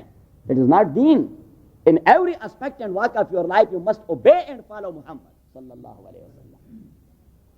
وَلَوْ أَنَّهُمْ إِذْ ظَلَمُوا أَنفُسَهُمْ ہاں کبھی کبھار آدمی سے یہ کوتاہی ہو جاتی ہے، لیکن اللہ کریم نے فرمایا میں نے دروازے پھر بھی بند نہیں کیے، حالانکہ خباثت بہت بڑی ہے، خباثت بہت بڑی ہے کہ نماز کے لیے تو مولوی صاحب اور مفتی صاحب کے تابع، ہاں مولوی صاحب، لیکن اگر اس کے گمراہ فکر پر مفتی صاحب کا کوئی فتویٰ برا لگتا ہے تو then they will go astray of the path of Allah سبحانہ و تعالیٰ کہ نہیں جی ہمارے یہاں مسائل کچھ ایسے ہیں گمبھیر قسم کے، مجھے تبدیل کر لیں۔ ہاں تو وَلَوْ أَنَّهُمْ إِذْ ظَلَمُوا أَنفُسَهُمْ اور اگر یہ لوگ إِذْ ظَلَمُوا أَنفُسَهُمْ جب انہوں نے زیادتی کی ہے اپنے آپ پر، جو لوگ اس قسم کی حرکت کرتے ہیں تو اللہ پہ ظلم کر رہے ہیں نہیں، اپنے آپ پر، ولو انہم اگر وہ لوگ جب انہوں نے ظلم کر دیا ہے اپنے آپ پر جاؤ کا اگر وہ آتے آپ کے پاس اس کے بعد بھی اور فاستغفر اللہ اور استغفار کرتے بخشش مانگتے اللہ تعالیٰ سے کہ غلطی ہو گئی ہے واستغفر لهم الرسول اور بخشش مانگتے ہیں ان کے لیے اللہ کے پیغمبر بھی تو اللہ کریم نے کیا فرمایا لوجد اللہ وہ ضرور پا لیتے اللہ تعالیٰ کو تواب الرحیمہ کہ وہ توبہ قبول کرتا ہے اور پھر بھی مہربانی کر جاتا ہے. لیکن ذرا اپنی ندامت اور پشیمانی کا اظہار تو کریں. تو آپ اگر ڈٹ گئے میرے مقابلے میں تو پھر میں چیلنج تو بالکل برداشت نہیں کر سکتا. بطور کہ مفہوم معلوم ہو گیا آیت سے کہ اگر آپ ڈٹ گئے اپنی گمراہی پر تو اللہ کریم فرماتے کہ چیلنج میں کبھی کیوں چوری صاحب چیلنج میں برداشت نہیں کر. چیلنج تو کمزور آدمی برداشت کرتا ہے. چیلنج کون برداشت کرتا ہے؟ کمزور آدمی, کیونکہ اس کے پاس کوئی دوسرا راستہ نہیں ہوتا. زور اور کو تو آپ چیلنج کر دیں تو وہ ایک تپڑ اس طرح مارے گا اور دوسرا اس جانب سے مارے گا, بس مسئلہ ختم. چیلنج کا جنازہ وہ میں نے آپ کو بتا دیا. ہمارے علاقے میں ایک بزرگ تھے تو اس کے پاس ایک آدمی گئے, اس نے کہا کہ بابا جی مجھے کچھ دعا کریں, مجھے غصہ بہت زیادہ آ جاتا ہے. کیا جاتا ہے غصہ. اس نے کہا بچے میں دعا کروں گا لیکن دیکھیے آپ اپنا اٹھنا بیٹھنا ذرا اپنے سے طاقتور لوگوں کے ساتھ شروع کر دیں, کیونکہ ادھر آپ کو غصہ آئے گا اور ادھر سے تھپڑ مار جائے گی. اب سن کے وڈیرے کے سامنے اگر ہاری کو غصہ آئے تو کیا ہوگا؟ ہمیں کیا ہوگا نتیجہ؟ اللہ رحم فرمائے. فلا, اب اللہ کریم نے کیا فرمایا؟ فلا نہیں نہیں نہیں, قطعاً ایسا نہیں ہونا چاہیے مسلمانوں کے لیے. فلا ایسا ایمان اور اسلام نہیں چلے گا. فلا نہیں, اللہ کریم نے ایک واضح لفظ کیا کیا کہ یہ جو میں نے واقعہ بیان کر دیا اس قسم کا ایمان نہیں چلے گا. فلا نہیں, اور پھر دیکھیے زور وَرَبِّكَ, اللہ کریم خود کہتا ہے وَرَبِّكَ, مجھے آپ کے لاڈ کی قسم. فلا ایسا نہیں, وَرَبِّكَ مجھے آپ کے پروردگار کی قسم. پیغمبر سے کہہ دیتا ہے لا یؤمنون, یہ مومن نہیں بن سکتے حتی یحکموک, تا آ کے آپ کو حاکم اور فیصل بنا دے اور قاضی بنا دے, فیما ان معاملات میں شجر بینہم جو ڈسپوٹڈ ہو گئے ان کے درمیان, اور جب آپ نے فیصلہ کر دیا تو ثم لا یجدو, پھر وہ محسوس نہ کر جائیں فی انفسہم, اپنے قلب و دماغ میں حرجن, کوئی ادنا سی تنگی بھی. جو فیصلہ آپ نے کر دیا ان کے قلب و دماغ وتھ فری کنسنٹ اس کو قبول کر دے, کہ اگر وہاں کچھ چیز فیل کر رہے ہیں پیغمبر کے فیصلے میں, یہ ایمان ہے. فلا نہیں, وَرَبِّكَ آپ کے پروردگار کی قسم, لا یؤمنون جب یہ ایمان نہیں لا سکتے اور مومن نہیں ہو سکتے حتی یحکموک, جب تک وہ آپ کو حاکم نہ بنا دے. حاکم کا معنی فیصلہ کرنے والا. فیما شجر بینہم, ان معاملات میں جو ان کے درمیان ڈسپوٹڈ ہو چکے ہیں. ثم لا, اور جب آپ نے فیصلہ کر دیا تو ثم لا یجدو, آپ کے فیصلے کے بعد وہ محسوس نہ کر جائیں فی انفسہم, اپنے قلب و دماغ میں حرجن, کوئی ادنا سا شک و شبہ, مما قضیتا. حرج کا معنی اصل میں ہے یعنی دل کو جو بات ذرا کڑتی ہے, ذرا سی کھڑنا. حرجن کا معنی کوئی ادنا سی تنگی قلب و دماغ میں, کہ شاید اگر میں یہ کہتا تو پھر حضور اسلام یہ فیصلہ لیتے, اگر میں یہ کہتا تو پھر قرآن کا فیصلہ یہ ہوتا. ثم لا یجدو فی انفسہم حرجن, تنگی, مما قضیتا, اس فیصلے سے آپ نے کہہ دیا ہے, ویسلموا تسلیما, اور وتھ فری کانسنٹ اسے تسلیم کر دے. ولو انا کتبنا, اللہ کریم نے فرمایا کہ دیکھیے میں نے تو پھر بھی آسان بنا دیا کہ انہوں نے اتنا جرم کر دیا ہے اور اس کے گھر والے آئے ہیں اور قسم اٹھا رہے ہیں کہ ہمارے مورث نے اور ہمارے بزرگ نے قطعاً یہ ارادہ نہیں کیا تھا, قطعاً یہ ارادہ نہیں کیا. تو یہ جو لوگ اسی کے پوزیشن واضح کرنے کے لیے عمر کے خلاف آ رہے ہیں, اللہ کریم نے فرمائی تو میں ہوں کہ اگر یہ ندامت کا اظہار کر جاتے تو میں ان کو معاف کر دیتا, میں ان کو معاف کر دیتا, اور اگر میں حکم دے دیتا کہ قتل کر دیں ان کو تو پھر کیا ہوتا. یہ جو بات کر رہے ہیں ان کو بھی قتل کر دیں.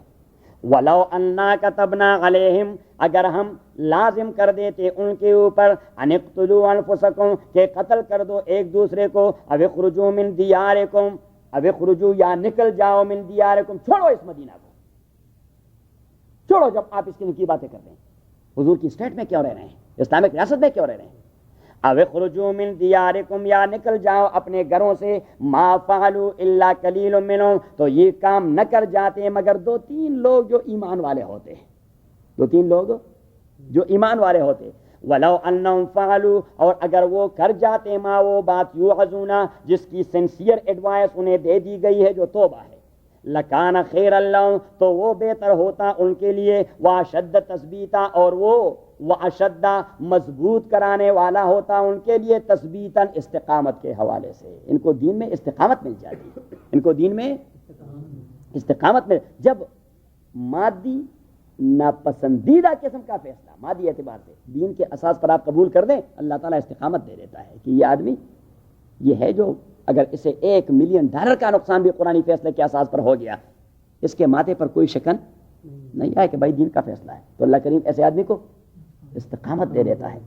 وَإِذًا لَآتَيْنَا، اور صرف استقامت نہیں، وَإِذًا، اور اسی وقت لَآتَيْنَا، ہم دے دیتے ان کو، مِن لَدُنَّا، اپنی جانب سے، اجرًا عظیما، بہت بڑا ریوارڈ، وَلَهَدَيْنَاهُمْ، اور ہم مجھے گائیڈ کر دیتے، صراطًا مستقیما، سیدھے راستے پر زندگی کے جملہ میدانوں میں. وَمَن يُطِعِ اللَّهَ، اور جو مانتے ہیں اللہ تعالیٰ کے، وَالرَّسُولَ، اور اللہ کے رسول کے، قرآن و سنت کے فیصلے پر، فَأُولَٰئِکَ، یہی لوگ قیامت کے دن اور جنت میں ہوں گے کہاں؟ مع الذین، ان لوگوں کے ساتھ، انعم اللہ علیہم، جن پر انعام کر دیا ہے اللہ تعالیٰ نے. کون ہے وہ؟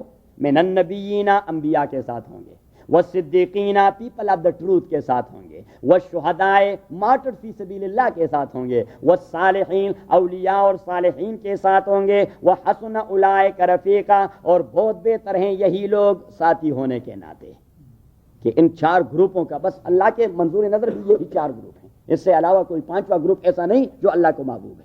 نبی اللہ کو پسند ہے، پیپل آف دا ٹروتھ اللہ کو پسند ہے، martyr in the path of اللہ سبحانہ و تعالیٰ وہ اللہ کو پسند ہے، یا صالحین اللہ کو پسند ہے. ذالک الفضل من اللہ، یہ مہربانی اللہ تعالیٰ کی ہے کہ آپ پیغمبر کی اتباع کریں اور اللہ کی اتباع کریں تو آپ کو رفاقت ان 4 گروپوں کی نصیب ہوگی. وَكَفَى بِاللَّهِ عَلِيمًا، اور کافی اللہ تعالیٰ جاننے والا تمام معاملات کا. الحمدللہ رب العالمین، والصلاة والسلام علی رسول محمد وآلہ وصحبہ اجمعین. اللہم ربنا ارحمنا بالقرآن العظیم، اللہم ذکرنا من القرآن ما نسینا وعلمنا منه ما جہلنا، فاللہ خیر حافظ. بسم اللہ الرحمن الرحیم. Back to the yesterday's lecture. 58. ان اللہ یأمرکم ان تؤدوا الامانات الی اہلها واذا حکمتم بین الناس ان تحکموا بالعدل. ان تؤدوا الامانات الی اہلها، امانتیں یہ کبھی افراد کے ذمہ ہوتی ہیں اور کبھی رعایا کی ہوتی ہیں حکمران کے ذمہ. تو تمام کو حکم ہے کہ انہیں مستحقین کے حوالے کر دیں.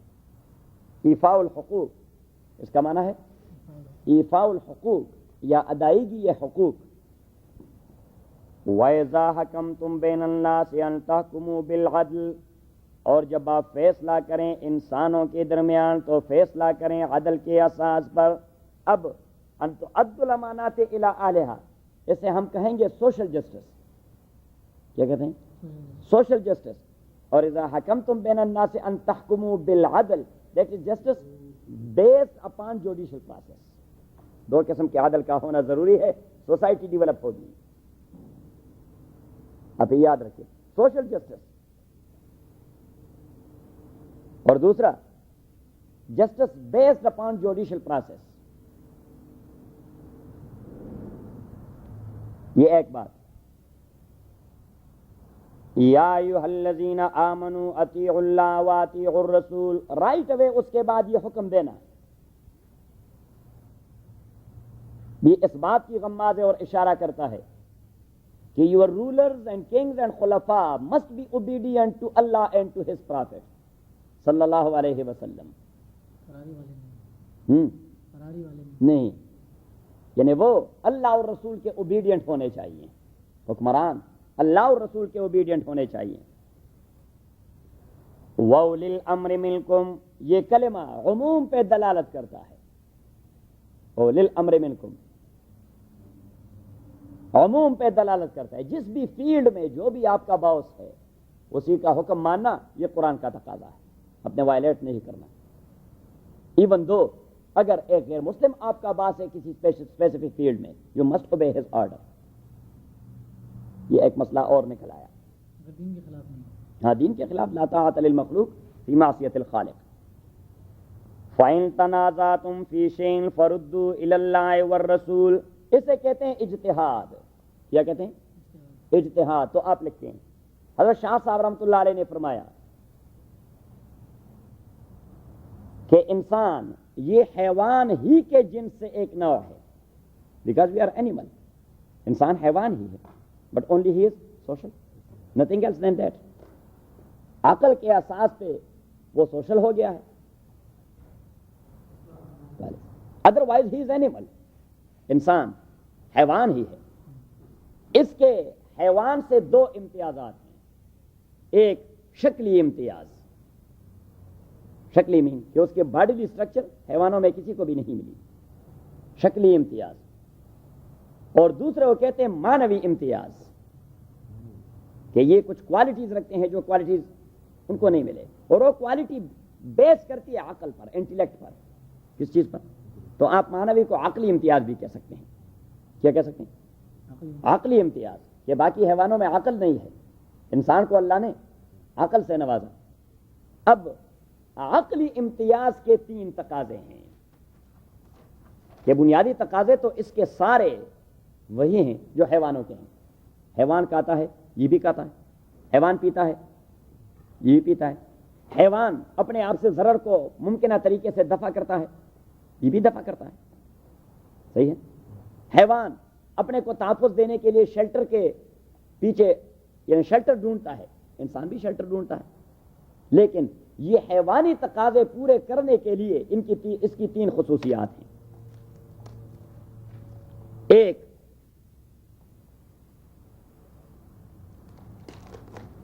کہ حیوان یہ ہمیشہ محسوس فائدے کو ڈھونڈتا ہے. کس چیز کو؟ محسوس مینس کے جو آنکھوں سے نظر آئے یا حواس سے معلوم ہو. جبکہ انسان اس کے ساتھ ساتھ معقول فائدے کو بھی ڈھونڈتا ہے. یہ خصوصیت صرف انسان کی ہے. یہ محسوس فائدے بھی ڈھونڈتا ہے لیکن ساتھ ساتھ معقول فائدے بھی ڈھونڈتا ہے. اب اللہ کے جنت کی طلب کرنا اور اللہ کے دوزخ سے فرار اختیار کرنا, یہ مخصوص ریکوائرمنٹس نہیں ہیں, یہ معقول ہیں. تو جس آدمی کو یہ فکر نہیں, that he is just like animal. تبھی تو قرآن کریم نے ابو جہل کو اولئک کالانعام بل هم اضل کہہ دیا. یہی تو حیوان سے بھی گیا گزرا ہے. یہ حیوان توڑا ہے, یہ حیوان سے بھی گیا گزرا ہے. ابو جہل اینڈ کمپنی کہ یہ معقول نفع کو سرے سے جانتا ہی نہیں. ایک اس کی دوسری خصوصیت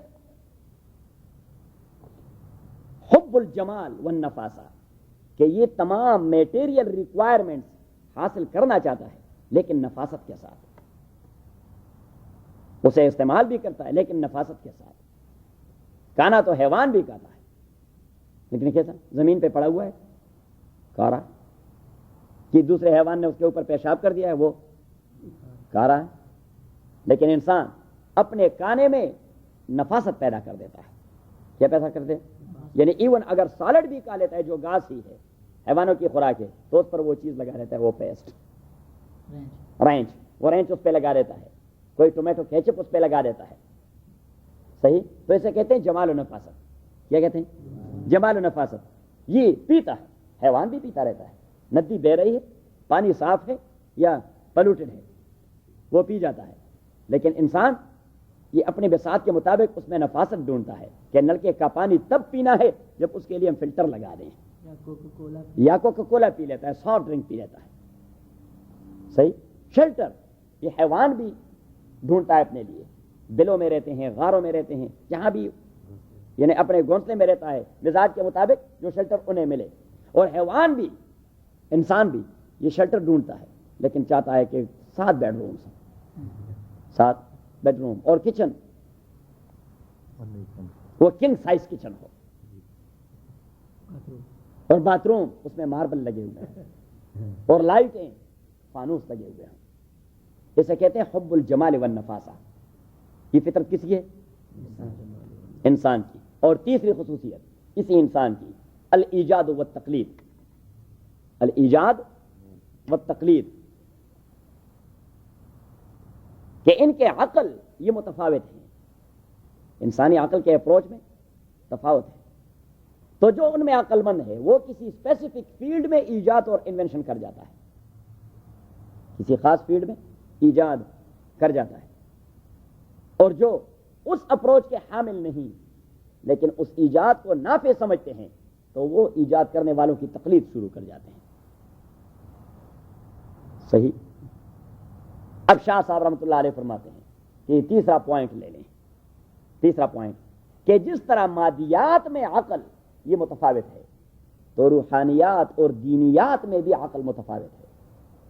ایک عالم کا عقل وہ اپروچ کر جاتا ہے، وہ اجتہاد کر سکتا ہے، وہ اجتہاد کر سکتا ہے تو وہ اجتہاد کر جاتا ہے، جبکہ دوسرے جس طرح مادیات میں موجد کی تقلید کرتے ہیں اور ان پر واجب ہے تو اس طرح روحانیات میں بھی باقی لوگوں پر واجب ہے کہ وہ مجتہد کی تقلید کریں.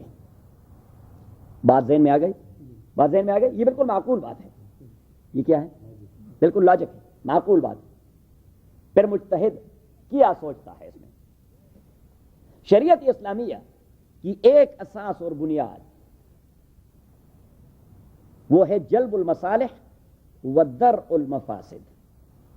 جلب المصالح و درء المفاسد، دال را اینڈ حمزہ الف، و درء المفاسد مینز کہ مصلحتیں ڈھونڈیں اور مفاسد کو کک کر دیں، دفع کر دیں. مفاسد بھی ضرر کو دفع کرنا، نہیں، مفاسد بھی ضرر، جو چیز آپ کو ہارم کرتا ہے اسے دفع کر دیں. قرآن کریم نے بھی احکام دینے یا کسی پروہیبیشن میں اسی اصل کو مد نظر رکھا. جس چیز کا آپ کو حکم دے دیا وہ آپ کو کچھ مصلحت دے دیتا ہے، جس چیز سے منع کر دیا وہ ضرر رسان ہے، اس لیے کہہ دیا ہی نہ کرنا. حضور علیہ الصلوۃ والسلام نے اپنی تعلیمات میں اسی چیز کو اساس بنا دیا. مجتہدین نے اپنے اجتہاد میں اسی چیز کو ہی اساس بنا دیا. جلب المصالح و درء المفاسد. آپ لکھیں کہ وحی کے لیے یہی بیس کرتا ہے تو اجتہاد کے لیے بھی بیس اور بنیاد یہی ہے. اجتہاد کے لیے بھی یہی بیس اور بنیاد ہے کہ ہر مجتہد جو اجتہاد کرتا ہے وہ سوچتا ہے کہ امت کی مصلحت کس چیز میں ہے اور مفسدہ کس چیز میں ہے. اسی وجہ سے جب حالات چینج ہو جائے تو کبھی کبھار وہی مجتہد اپنی اجتہاد کو تبدیل کر دیتا ہے کہ ناؤ دیٹ از ناٹ مسلحہ، ناؤ دس ول ہارم امہ، therefore they change their اجتہاد. یہ دو مسئلے ہو گئے. تیسرا مسئلہ کہ شریعت میں جو چیز ایکسپریسڈ، کوئی اسپیسیفک ایشو ایکسپریسلی ذکر ہے، کوئی اسپیسیفک ایشو ایکسپریسلی ذکر ہے، واضح طور پر ذکر ہے، کلیئر کٹ ذکر ہے، nobody can change it, may be ابو حنیفہ، شافعی، احمد بن حنبل، امام مالک، لیث بن سعد اور اینی باڈی ایلس. فقہ کا وہ حصہ جو اجتہاد پر بیس کرتا ہے، جس کا بیس کیا ہے؟ اجتہاد ہے، تو فقیہ کبھی خود اسے تبدیل کر دیتا ہے اور کبھی اسی کا شاگرد اجتہاد کی بنیاد سے اس سے اختلاف کر جاتا ہے، جس طرح امام محمد اور قاضی ابو یوسف نے کر دیا. امام ابو حنیفہ ان کے شیخ تھے، 20 سال اس کی خدمت میں رہے. بات ذہن میں آ گئی؟ یہ تیسری بات. چوتھی بات، ابتداءً اسی زمانے میں جب فقہ کی تدوین ہو رہی تھی، تدوین مین کمپائلیشن، جب فقہ کی کمپائلیشن ہو رہی تھی تو فرام دا ویری بگننگ 13 مذاہب ایسے تھے جو پریویل کر رہے تھے دنیا پہ. کتنے مذاہب؟ 13 مذاہب. اس میں مثلا فار ایگزامپل ایک امام تھے، امام اوزاعی، شام میں، اس کا مذہب پریویل کر رہا تھا. مصر میں تھے لیث بن سعد، اس کا مذہب پریویل کر رہا تھا. یعنی اسی کے اجتہادات، کیونکہ وہ وہاں کا بہت بڑا عالم تھا. بات ذہن میں آ رہی؟ اور ماحول اور سراؤنڈنگ کے لوگ اپنے علاقے ہی کے بڑے عالم کے تابع رہتے ہیں. صحیح، اپنے علاقے ہی کے بڑے عالم کے تابع رہتے ہیں تو وہ پریویل کر رہے تھے. لیکن بعد میں یا سیاسی حالات کی وجہ سے، آپ لکھتے رہیں، سیاسی حالات کی وجہ سے یا زیادہ ریزنیبل اور معقول اجتہادات کی وجہ سے یہ 4 باقی رہ گئے. اینڈ دا ریمیننگ مذاہب ڈسپیئرڈ. یا تو اس لیے کہ ان چاروں کے اجتہادات ایسے معقول تھے کہ حالات کو کوالیفائی کر رہے تھے, اپلیکیبل تھے. ہاں آل اوور. اور یا پھر یہ تھا کہ کسی خاص خطے کے حکمرانوں نے اس خاص فقہ کو اپنے اسٹیٹ کا لا بنا دیا. مثلا امام مالک کا فقہ وہ بنی امیہ کے دور میں پریویلنٹ رہا, لیکن بنی امیہ کے حکمرانوں نے اسی کو لے لیا. بنو عباس کے دور میں جب قاضی ابو یوسف ہارون رشید کے چیف جسٹس بن گئے تو امام ابو حنیفہ کے سینئر اسٹوڈنٹس میں تھے, تو امام ابو حنیفہ رحمۃ اللہ علیہ کی فقہ وہ پریویلنٹ ہو گئی. صحیح ہے. ہمارے ہاں انڈیا میں اور ترکیہ میں کیوں حنفیت کا زور ہے؟ اس لیے کہ سلطنت عثمانیہ کے حکمران وہ حنفی فقہ کو امپورٹ